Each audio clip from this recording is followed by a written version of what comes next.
안녕하세요. 우주에서 가장 소중한 학생 여러분. 자, 이번 시간 여러분들과 관성 모멘트, 다시 말해서 회전 관성을 한번 측정을 해볼 거예요. 이게 이번 시간의 학습 목표예요. 자, 그래서 우리가 무엇을 할 것인가 하는 거에 대해서 생각을 해보면, 여러분들은 회전 관성, 다시 말해서 관성 모멘트라고 하는 거는 우리가 회전 운동을 이해할 때 정말로 중요한 부분이에요. 그렇기 때문에 여러분들이 이번 시간에 회전 관성을 직접 측정을 해서 아마 이해를 하면은 우리가 회전 운동에 대해서 이해를 할 때 훨씬 더 도움이 많이 될 거예요. 이게 여러분들과 같이 해야 될 이번 시간의 학습 목표예요. 자, 그래서 우리는 어떻게 생각을 할 거냐면, 먼저 회전체의 물리적 의미를 에너지 보존 법칙을 이용해서 한번 정의를 한번 해볼 거예요. 정의를 한번 해보고 직접 회전 관성, 다시 말해서 관성 모멘트를 측정을 해서 우리는 회전 운동과 관성 모멘트 사이의 관계에 대해서 이해를 하는 게 이번 시간의 학습 목표가 되는 거예요. 자, 그리고 실험 장비는 다음과 같이 이렇게 심플해요. 심플한데 이 심플한 장비를 통해서 우리는 회전 관성이라고 하는 거를 직관적으로 잘 이해를 할 수 있게 되어져 있어요.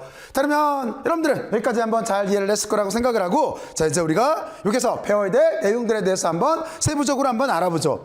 자, 그러면 먼저 우리는 어떤 생각을 해야 되는 거냐면, 조금 전에 말했듯이 우리는 회전 관성이라고 하는 걸 측정을 해야 되는데, 먼저 회전체, 회전 관성에 대해서 한번 눈에 봐야 돼요. 자, 그리고 여기에 있는 실험 장비는 여기에 있는 바로 이 장비예요. 이 장비를 제가 이쪽에다가 사진을 찍어서 이렇게 놓은 거예요. 물론 지금 이 장비에는 이게 줄을 걸면은, 줄을 이것처럼 이렇게 올려놓게 되면은 이게 이렇게 밑으로 내려가면서 회전을 해요. 회전을 할 거기 때문에 제가 여기 추만 지금 빼어놨어요. 빼어서 지금 요 추만 여기 없는 상태예요. 자, 그러면 지금 제가 추 얘기를 왜 했냐면, 여기에다가 여러분들은 추를 이렇게 올려놓게 되면은 어떤 일이 벌어지겠어요? 좀 전에 설명한 대로 여기에 있는 추는 틀림없이 중력이 아래쪽으로 당길 때니까 밑으로 내려가려고 할 거예요. 그러면 요 구조를 보게 되면은 여기가 실로 연결이 되어져 있어요. 실로 연결이 되어 있고 여기가 회전축이에요. 그러면 틀림없이 이 물체가 이렇게 내려가면서 여기를 이렇게 회전 운동을 시키면서 이걸 돌리게 될 거예요. 머릿속으로 상상할 수 있죠? 바로 이런 식 구조를 가지고 우리가 간단하게 역학적 에너지 보존 법칙을 이용을 해서 여기를 한번 눈에 보죠. 자, 그러면 이건 다시 옆으로 놓고, 자, 그러면 조금 아까 제가 얘기했던 게 이거예요. 여기에다가 추거리에다가 추를 이렇게 걸게 되면 틀림없이 중력이 아래쪽으로 당길 테니까 여기가 이렇게 아래쪽으로 이 추는 떨어질 거예요. 그런데 여기가 실로 이렇게 연결이 되어져 있어요. 그리고 여기가 회전축이에요. 회전축이라고 하는 거는 무슨 얘기냐면, 지금 이 장비를 이렇게 봤을 때 이게 돌아가게 돼 있어요. 이게 돌아가게 돼 있어요. 이렇게 회전하게 돼 있어요. 회전하게 된 고정된 회전축이에요. 그러면 우리는 이 고정된 회전축을 이용을 해서 여기에 있는 물체를 회전시킬 수가 있겠죠. 바로 이런 식 구조가 돼 있어요. 그랬을 때 우리는 먼저 어떤 걸 알아볼 거냐면, 이 고정된 회전축의 관성 모멘트에 대해서 한번 생각을 해보겠다라고 하는 그 뜻이에요. 자, 그러면 이러한 같은 실험 구조를 우리가 이제 이론적으로 해석을 하려면 우리는 어떤 법칙을 쓰면 되겠어요? 그렇죠? 여기를 역학적 에너지 보존 법칙을 적용을 시키면 될 거예요. 그러면 틀림없이 물체가 아래쪽으로 떨어질 테니까, 그러니까 여기에는 중력에 의한 위치 에너지가 있을 거예요. 그리고 여기 있는 중력에 의한 위치 에너지는 운동 에너지 두 가지로 바뀌어요. 하나는 지금 이만큼 추와 추거리를 아래쪽으로 내리면서 운동 에너지가 생기겠죠? 선운동 에너지가 생길 거예요. 그게 여기에 있는 요갑인 거고, 그리고 또 하나는 여기 있는 회전축을 돌릴 거예요. 그렇잖아요? 그래서 여기가 회전운동 에너지가 이렇게 발생을 하게 돼 있어요. 그러니까 우리가 위치 에너지가 선운동 에너지와 회전운동 에너지로 바뀌었다라고 다음과 같이 이렇게 역학적 에너지 보존 법칙을 이용을 해서 지금 여기에 있는 이 실험 모델을 이렇게 수식화시킬 수가 있을 거예요.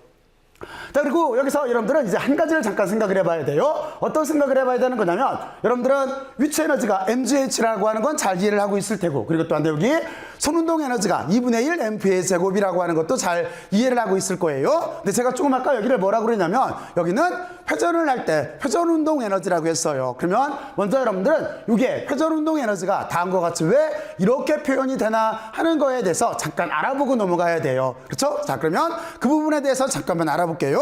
자, 그러면 여기에 가장 심플한 이렇게 단순한 모델이 하나가 이렇게 있는데, 저 모델 자체를 우리가 어떻게 해석을 하면 되는 거냐면 이거예요. 여기는 예를 들어서 여기는 지금 이렇게 물체의 모양을 비선형적으로 이렇게 그렸는데 여기에는 하나 원반이 있다라고 봐요. 그러면 지금 여기 볼펜이 있어요. 볼펜을 가지고 축을 하나 이렇게 잡을 거예요. 그걸 제가 이렇게 세울게요. 그리고 나서 얘를 이렇게 돌리게 되면은 회전하는 게 보이죠? 바로 이런 식 구조예요. 이거를 지금 이렇게 세워놨다라고 보면 되는 거예요. 이렇게 지금 돌아가고 있는 중인 거예요. 이해갔죠? 여러분들은 이렇게 회전하는 거를 이 방향으로 이렇게 세워놨다라고 하는 그 그림이에요.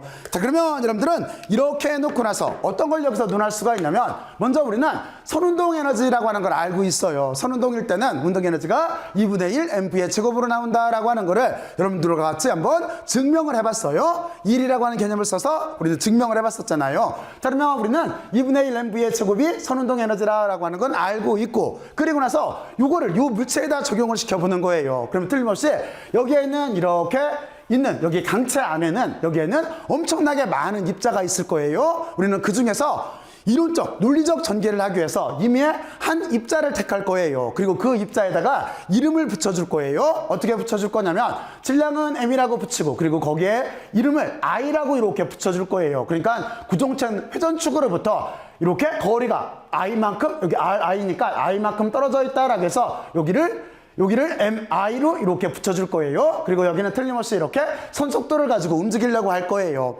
자, 그러면 우리는 그거를 식으로 쓰게 되면은 이렇게 표현이 될 거예요. 그러니까 다시 말해서 I번째 입자의 운동에너지라고 하는 자체는 2분의 1이 있고, 그리고 여기가 질량의 이름이 MI니까 MI로 써주면 되는 거고, 그리고 선속도는, 지금 여기에 있는 선속도는 똑같이 I를 표현을 해서 VI의 제곱꼴로 이렇게 써주면 될 거예요. 자, 그러면 여러분들은 다음과 같이 이렇게 I번째 입자의 운동에너지가 다음과 같이 표현된다라고 하는 걸 알았어요. 자, 그러면 이제 논리를 어떻게 전개하면 될까요? 여기서 어떻게 전개를 하면 되는 거냐면, 이제 이런 입자들이 실제는 여기에 있는 강체 안에는 엄청나게 많을 거예요. 머릿속으로 상상할 수 있죠? 그럼 어떻게 하면 되겠어요? 맞아요. 여기에 우리가 중첩의 원리라고 하는 걸 적용을 시켜주면 돼요. 중첩의 원리라고 하는 거는 여기에 있는 모든 입자를 다 더해주겠다는 거예요. 다시 말해서 이것처럼 이렇게 그 첫 번째, 두 번째, 세 번째 등등등 해가지고 모든 입자를 다 더해주면 돼요. 근데 이거를 우리가 수식으로 쓸 때는 이걸 전체를 다 이렇게 쓰는 것보다는 점점점에서 계속 쓰는 것보다는 다음과 같이 이렇게 다 더하라라고 하는 기호로 써놓으면 편해요. 그렇죠? 그래서 우리는 여기다가 시그마라고 하는 기호를 붙여서 다 더하라라고 해서 위에 있는 식을 간단하게 표현을 했어요. 자, 그리고 나서 여기서 한 가지를 정의를 할 거예요. 우리는 또 하나 어떤 걸 알고 있냐면 선속도와 각속도 사이의 관계를 알고 있어요. 선속도와 각속도 사이의 관계는 여기에다가 거리 R만 이렇게 곱해주면 돼요. 요 값을 이렇게 넣어서 여기 선속도를 각속도로 바꿔줄 거예요. 그러면 요 식은 다음과 같이 이렇게 쓸 수가 있겠죠?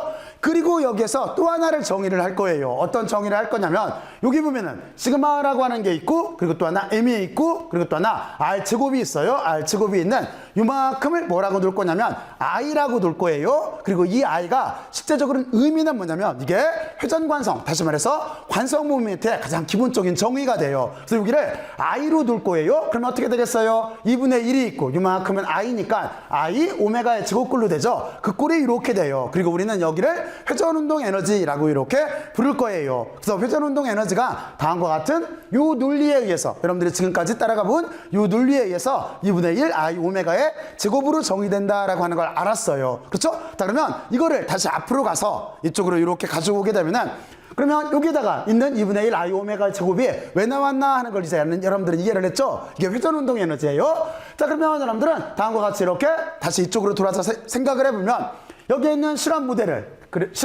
우리가 회전체의 회전관성을 구하기 위해서 역학적 에너지 보존 법칙으로 다음과 같이 쓸 수 있다라고 하는 걸 이제 이해를 했어요.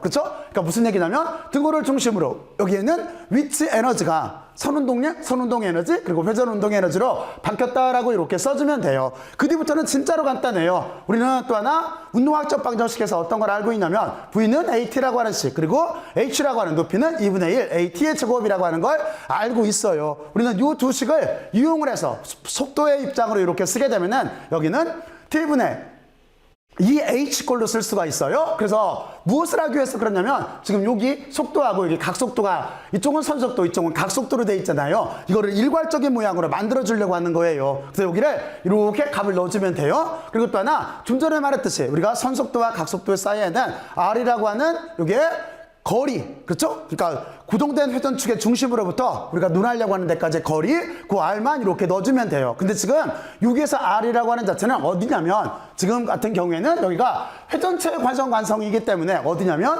지금 바로 이 부분이에요. 이 부분. 여러분들이 여기 보일지는 모르겠는데 여기가 실제는 얘처럼 이렇게 원반이 있어요. 원반에다가 실을 감아놨는데 여기를 이렇게 꽂아 놓은 거예요. 그래서 여기가 회전축이 얼마가 되는 거냐면 여기가 뭐 1층, 2층, 3층으로 이렇게 되어 있는데 저는 지금 C를 2층에다가 이렇게 감아놨어요. 그래서 바로 그 중심으로부터 쉽게 말해서 이렇게 중심이 있다라고 한다면 이 중심으로부터 요 끝단까지 거리가 여기가 R이 되는 거예요. 이해들 갔죠? 이게 회전축의 반지름이 되는 거예요. 그러니까 여러분들은 여기 R이 뜻하는 거는 지금 저 실험 상황에서는 회전축의 반지름이다라고 하는 걸 알고 있어야 돼요. 그래야 이게 회전체의 회전 관성을 논하는 거예요. 회전체는 지금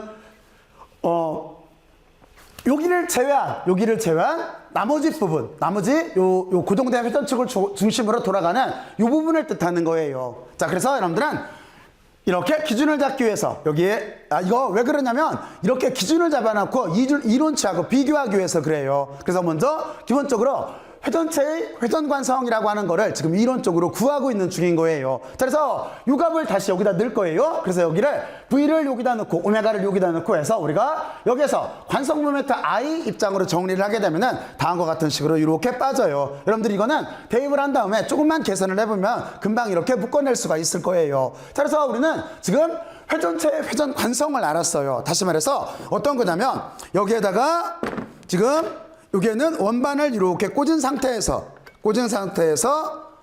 그리고 여기에 실을 연결을 해놨어요. 그럼 이런 모양이 될 거예요. 그래서 이 실이 이렇게 당기게 되면은 여기가 지금 돌아갈 거예요. 돌아가면서 실이 엉켰네요. 하여튼 이렇게 들어갈 때 우리는 지금 요 시스템을 회전체라고 봤을 때 여기에 관성 모멘트를 안 거예요. 관성 모멘트가 다음과 같이 이렇게 정의가 된대요. 그렇죠? 자, 그러면 여러분들은 먼저 이렇게 여기를 이해를 했어요. 자, 그리고 여기에 들어가 있는 요소를 잠깐 살펴보면은 M이라고 하는 질량이 있어요. 이 M이라고 하는 질량은 어떤 거냐면 그러면 이거는 조금 아까 이쪽에 위치 에너지였었잖아요. 거기에서 M이에요. 그러니까 여러분들은 추와 추고리에다가 이렇게 단 거 바로 이만큼이 대문자 M으로 하는 질량일 거예요. 여기가. 그리고 여기에는 R이라고 하는 자체는 아까도 말했지만 여기가 회전축 여기에다가 다시 여기를 이렇게 틀게 되면은 여기에다가 이렇게 C를 감아놨어요. 여기 원반에다가. 그래서 우리는 그 가운데부터 C를 감겨져 있는 데까지의 거기 반지름이에요. 그 반지름을 우리가 회전축의 반지름이에요. 회전축의 반지름을 C를 따라오네요. 회전축의 반지름을 여기 R로 놓고 그걸 제곱시켜주면 돼요. 그리고 이에 H라고 되어 있는데 이 H는 뭐냐면 H는 여기에서 만약에 이게 테이블에 위에 이렇게 있다라고 한다면 테이블이 여기에 있다라고 한다면 아래쪽으로 떨어질 거예요. 다음과 같은 구조에서 여러분들이 그쪽에서 잘 보일지는 모르겠는데 여기에다가 이렇게 놓고 이쪽에다가 만약에 질량체 M이라고 하는 질량체 그걸 이렇게 올려놓게 되면은 틀림없이 어떻게 되냐면 얘는 중력에 의해서 당기고 실로 연결되어 있기 때문에 아래쪽으로 밑으로 이렇게 내려가게 될 거예요. 그렇잖아요? 이렇게 밑으로 내려가게 될 거예요. 바로 그랬을 때 우리가 기준점부터 시작을 해서 바닥까지의 높이가 여기에 있는 H가 되는 거예요. 그리고 G라고 하는 거는 중력가속도일 테고 여기에 있는 T라고 하는 건 뭐냐면 T는 물체가 떨어지기 시작을 해서 바닥까지 닿을 때 또는 어느 정해놓은 기준점까지 닿을 때 떨어지는 그 시간을 우리가 여기에서 T라고 쓴 거예요. 우리는 바로 이 방법을 이용해서 우리가 기준이 되는 여기에 있는 회전체의 회전 관성을 이렇게 먼저 구할 수가 있어요. 자, 그러면 먼저 여기까지 여러분들은 기본적인 회전체의 회전 관성, 다시 말해서 회전체의 관성 모멘트가 다음과 같이 표현된다라고 하는 걸 이제 이해를 했어요. 이렇게 이해를 해놓고 잠깐만 여기를 잠깐 이렇게 줄일게요. 이렇게 이해를 해놓고 자, 이제 우리는 어떤 거에 대해서 또 하나 생각을 해봐야 되는 거냐면 이제 이렇게 해놓고 나서 우리는 이제 실험 장비에 대해서 생각을 해봐야 돼요. 자, 그러면 이론에 대해서 여러분들이 다시 한번 머릿속으로 쭉 한번 따라가 보면서 스스로 한번 이해를 해보세요. 지금부터 한번 해보세요. 꼭 나름대로 정의를 하고 저게 회전체의 회전관성이라고 하는 게 이 실험 장비에서 도대체 어떤 건가, 어디를 뜻하는가, 무슨 회전관성을 뜻하는가 하는 거에 대해서 여러분들은 꼭 명료하게 이해를 하고 있어야 돼요. 그리고 여기에는 각 의미가 도대체 무엇인가 하는 거에 대해서 명료하게 이해를 하고 있어야 돼요. 자, 그러면 여기까지. 그리고 여기 에너지 보존 법칙 틀림없이 이해하고 여기까지 이렇게 한번 여러분들 나름대로 정리들을 지금부터 한번 해보세요.